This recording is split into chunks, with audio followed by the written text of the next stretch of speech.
Okay, so ever feel like you're drowning in ed tech? Like, just trying to figure out what actually works to, get students engaged. Yeah, it's a lot to sift through. It really is. But luckily, we've got kind of a map for today's deep dive. We are diving into a research paper called Engaging Students in Higher Education with Educational Technology. Ooh, I like it when the research is already done for us. Right. Yeah. This paper, it analyzes over 100 studies, so it's a great place to go to for a nice little cheat sheet. I love a good cheat sheet. Yeah. So we're not really talking about what tech to use, but more like how to use it to really make a difference in our student engagement. Exactly. And Mikkel Gotsk and Karen Lees Meller, they are the authors, and they break it down into 8 different technology categories.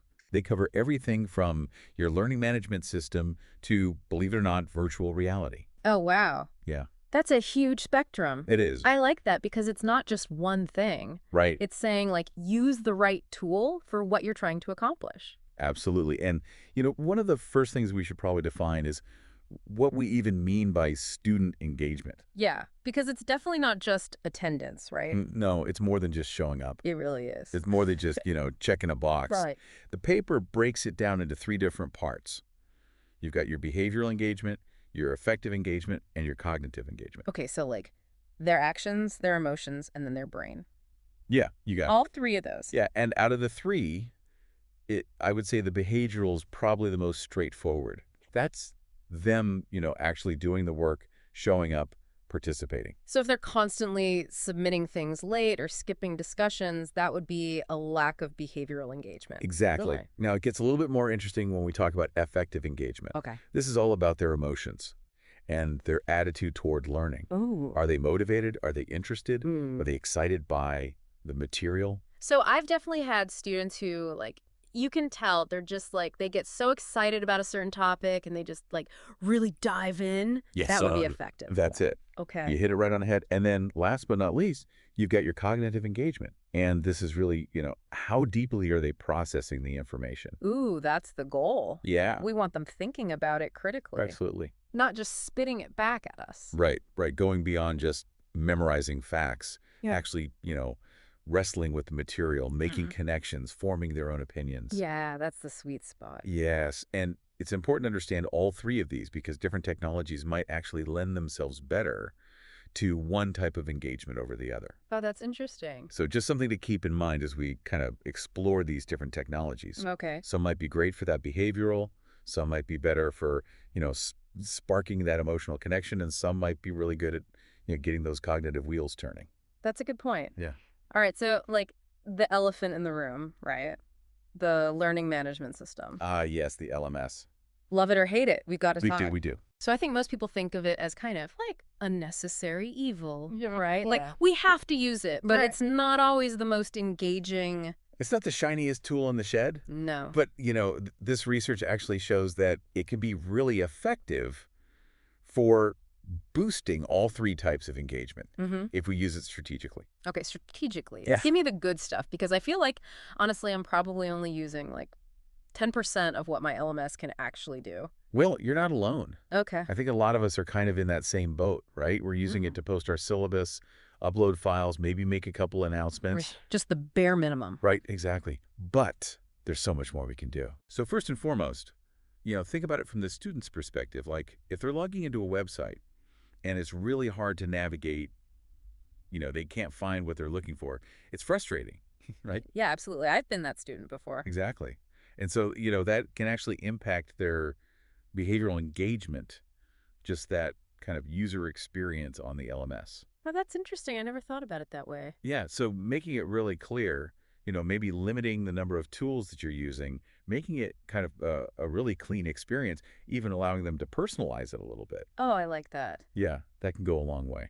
Okay, so we've got them in the LMS. It's easy to use. Yes, How do we use it to get them talking to each other? that's where those discussion forums come in. And I think a lot of times we just kind of tack on a discussion forum, and it's like, what did you think? Right, or it's just like that afterthought at the very end. Exactly, We'll exactly. leave a comment below. Yeah, but we want to be a little bit more intentional about it, right? Okay. So the paper talks about using open-ended questions, questions that really spark some critical thinking, encouraging students to, share their perspective. So not just a yes or no question or something with one right answer. Exactly, yeah, like what surprised you or, tell me more about this. Okay, so really getting them thinking.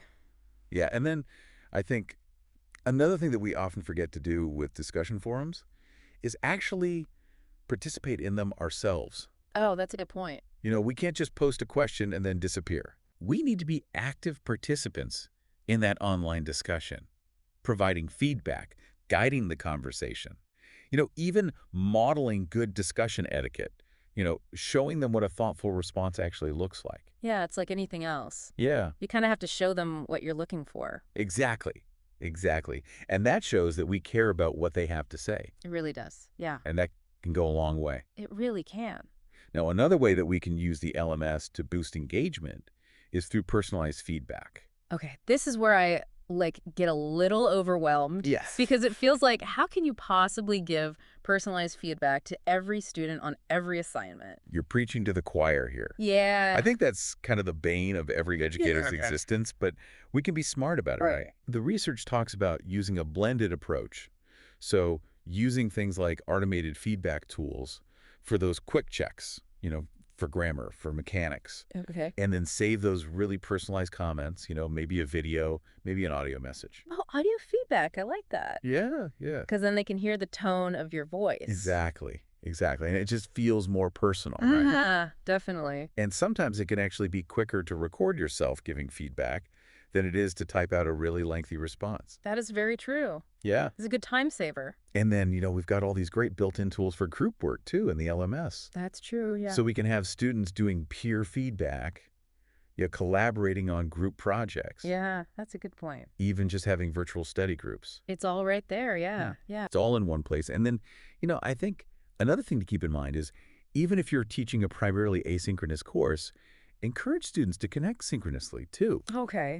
Using those video conferencing tools that are built into the LMS. So they don't feel so isolated, like in their own little online bubble. Exactly, creating that sense of community. Okay, I like it. Okay, so this one might seem a little bit counterintuitive, but the research actually talks about social media as a tool for engagement. Wait, really? I know. Hear me out. Okay. Before you start picturing, students scrolling through Instagram instead of listening to your lecture, Yeah. when used thoughtfully, social media, platforms like Twitter in particular, can be really powerful tools for communication and collaboration. Okay, so not necessarily using it as our main platform, but more like an extension of Use what it. we're already doing. Exactly. Think of it as a complement to your LMS. Okay. Maybe you're using it to extend those classroom conversations, you're sharing relevant articles, resources, you're building community even outside of that formal LMS environment. I could see that working, yeah. Yeah. And again, the paper cautions against using it as your main course platform just because it can really blur the lines between kind of that academic and personal life. Right. But, imagine, for example, using Twitter for back-channel discussion during a lecture, or continuing those conversations even after the lecture is over. Oh, that's a good idea. Yeah, Because sometimes you run out of time, right? exactly. And then they're like, oh, but I had a question about... And you're like, well, too bad. Exactly, yeah. Or even, using it to crowdsource questions for guest speakers. Oh, that's a fun idea. Yeah. I like that. So again, just thinking outside the box, how can we meet those students where they are? That's a good point. And a lot of them are already on these platforms, so why not, Use what they know. Exactly. Exactly. And then, we'd be remiss if we didn't at least touch on some of the kind of newer technologies out there. Okay. Things like virtual reality. Yeah, everyone's talking about the metaverse these days. Oh, I know. So is it all hype, or can virtual reality actually level up our teaching? VR is definitely more than just a fad, and this research kind of shows us why. Okay. It all comes down to this idea of immersion. VR can actually transport students to, places and even times that they would never be able to experience in a traditional classroom. Okay, now that's exciting to me. Right. Give me an example. So imagine, for example, you're teaching a biology class, and instead of just reading about the rainforest, you can take your students on a virtual field trip. Oh, wow. They can experience the sights and sounds, all around them. That's amazing. Or, maybe you're teaching anatomy, Okay. and students can dissect a human heart without, all the mess and ethical considerations of actually using a real one. Okay, you sold me. I'm Oh, like, yeah. sign me up. Where do I get this? Right. But, and this is a big but, Uh-huh. the research stresses that, VR is a tool, Okay. just like anything else. Right. We have to use it thoughtfully, and we have to make sure that it's integrated in a way that actually enhances the learning experience, right? So true. You can't just like throw them in there and be like, go learn something. Exactly. Exactly. We need to have clear learning objectives. Right. And we have to make sure that students have the support that they need in order to use the technology effectively. Yeah. Because I imagine like the tech itself could be a little overwhelming. Absolutely. And not all students, are comfortable with these new technologies either. That's true. So, just being mindful of that, giving them time to adjust, providing, tech support, making sure that everybody feels comfortable and confident with whatever technology we're using in the classroom. That's a really good point because, yeah, we want it to enhance their learning. We don't want it to like freak them out so much that they can't learn. Exactly. Exactly. Yeah. We don't want them running for the hills. No VR-induced panic attacks. Exactly. Exactly. So before we wrap up, I do want to kind of circle back to video because we talked about it a little bit earlier. Yeah. And I think it's one of those things where it's like, well, duh, everybody uses video. Right. But this paper actually has some really interesting research-based insights into how to use it effectively for engagement. Yeah. Yeah. And I think, one of the biggest takeaways from the research is that our brains are not wired for those super long passive video lectures. Well, yeah, and I'll be honest, I have definitely zoned out during a video lecture before. Me too. It happens. It happens to the best of us, right? Right. But basically, they found a direct correlation. The longer the video, the less likely students would actually watch the whole thing. Well, yeah, that makes sense. And the less engaged they were with the material. Our attention spans are, like, not what they used to be. I know, right? So what do we do about it? So keep it short and sweet. That's like the big takeaway. Okay. The research recommends, aiming for videos that are no more than 10 minutes long. Okay. And really make sure that each video has a very specific learning objective. Oh, I like that. So you're not trying to cram, an entire week's worth of material into one 30-minute video. Right, break it up into manageable chunks. Exactly. Okay. And then, don't be afraid to ditch that straight lecture format. Okay.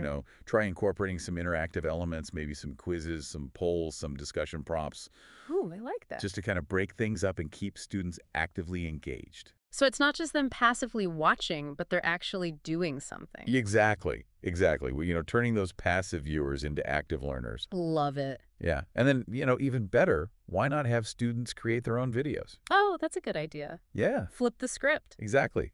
Have them apply what they're learning. Get those creative juices flowing. Yeah, it's like a 21st century show and tell.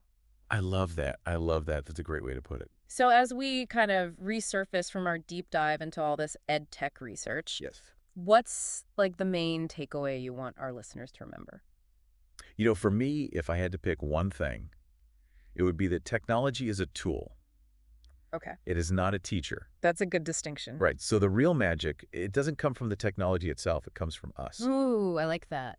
Us as educators, when we combine that technology with really thoughtful teaching practices. Right. We're talking about clear learning objectives. We're talking about active learning strategies.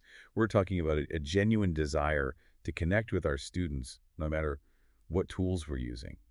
I love that. That's a really good point because I think it's easy to get like, swept up in the like, ooh, shiny new tech. It is. It is. But ultimately, it still comes down to that connection. Absolutely. At the end of the day, teaching is about human connection. Yes, it really is. And that's not something that any algorithm can replace. Love it. On that note, any final thoughts for our listeners today?